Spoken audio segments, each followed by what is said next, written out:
তা আপনি কে? আমি সাগরের আব্বা। আমি যখনই সাগরের পরিবারের সম্পর্কে কিছু জিজ্ঞাসা করেছি তখন সে ব্যাপারটা এড়িয়ে গেছে। আসুন আসুন ভেতরে আসেন। আচ্ছা ঠিক আছে বলুন। তোমার জন্য একটা সারপ্রাইজ আছে। এই দেখো তোমার বাবা এসেছে।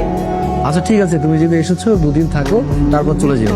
ঠিক আছে, 2-4 দিন থাকবো মানে কি? আমি তো এবার ঠিক করেই আইছি যে আমি এখন থেকে তোর বাহিনী থাক। বাবা এখান থেকে কোথাও যাবে না, আর বাবার যদি যেতে হয় তাহলে আমি এই বাড়ি ছেড়ে চলে যাব। এই তোমার সমস্যা কি? অধ্যক্ষ, এই, সমস্যা কি তোমার? গরুর মতো নাক ডাকছো কেন? এইভাবে মানুষ ঘুমায়? কি ব্যাপার, এখানে চিল্লাচিল্লি কিসের? চিল্লাচিল্লি কিছু বুঝতে পারছো না? এই যে লোক, এই লোকটা গরুর মতো নাক ডাকছে। আরে বাবা, আমি সময় পাই না, নানা রকম ব্যস্ততা লেগেই থাকে। একটু ঘুমোতে যাবো, এই নাক ডাকার সাউন্ডে আমি ঘুমাতে পারছি না। গরুর মতো ভ্যা ভ্যা, মানে এটা হয় না যে সাউন্ড কেমন বিচ্ছিরি, সেরকম আসতেছে। যেহেতু বৃদ্ধ মানুষ উনি নাক ডাকতেই পারে, তুমি এটা নিয়ে সিনকেট কেন করছো? সিনকেট করবো না? সিনকেট করবো না তো কি করবো? এই লোকটা গ্রামের চাষা বসা খ্যাত একটা লোক, এই বাড়িতে আশ্রয় নিয়েছে। বারবার বলছি যে এই বাড়ি থেকে চলে যাও চলে যাও, তারপরও কোনো লজ্জা শরম নেই, এখানে পড়ে আছে। স্যার, উনি হচ্ছে আমাদের গ্রামের প্রতিবেশী। গ্রামের প্রতিবেশী থাকে না, ডাক্তার দেখানোর জন্য আসছে, কদিনের মধ্যে চলে যাবে এই আর কি, তাই না? তাই না? সাগর, তুমি কিন্তু বেশি কথা বলছো।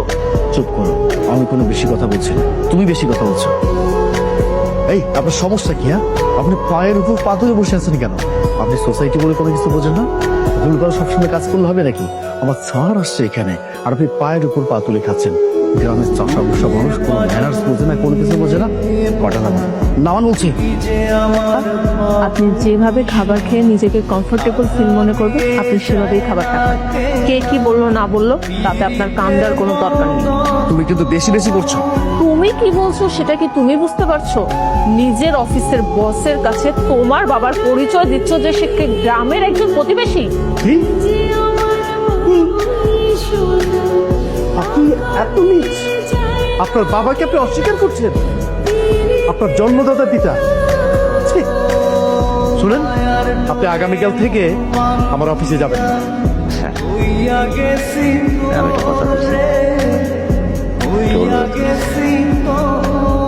চলে পোলাপান মানুষ সারাদিন কাজে কামে ব্যস্ত থাকে, তো কি যেন কি কই আলাইছে। আপনার কথা রাগ করেন, আপনার খাবারটা খাইছে।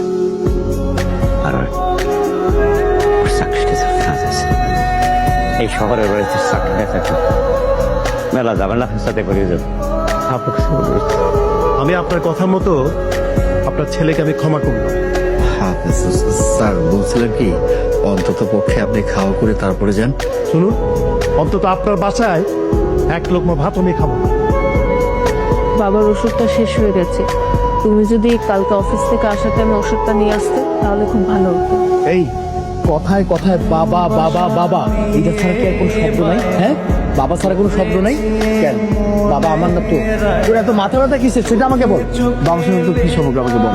তুমি এসব বাজে বাজে কথা কি বলছো? বাবার সঙ্গে আমার কি সম্পর্ক থাকে?